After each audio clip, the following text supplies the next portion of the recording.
अर्थी पर लेटी हुई अपनी पत्नी की मांग भरते समय पति की आंखों से आंसू नहीं रुक रहे थे।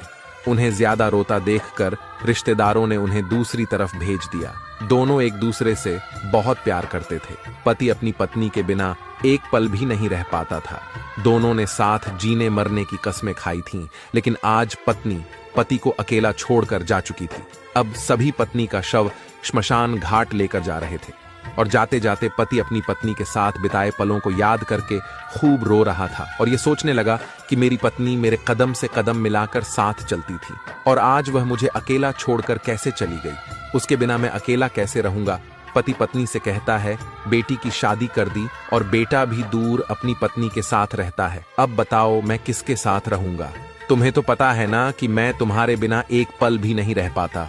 तुम हमेशा कहती थी मैं सुहागन ही मरना चाहती हूँ और मेरे मरने के बाद मेरी मांग जरूर भरना। लो, मैंने तुम्हारी हर इच्छा पूरी कर दी। सोचते हुए पति अपनी पत्नी का चेहरा देखकर खूब रो रहा था। अचानक वह पत्नी के पास रोते रोते ठंडा सा पड़ गया और रोना भी बंद हो गया क्योंकि पति की सांसें भी थम चुकी थीं। यह देखकर सभी लोग बहुत डर गए।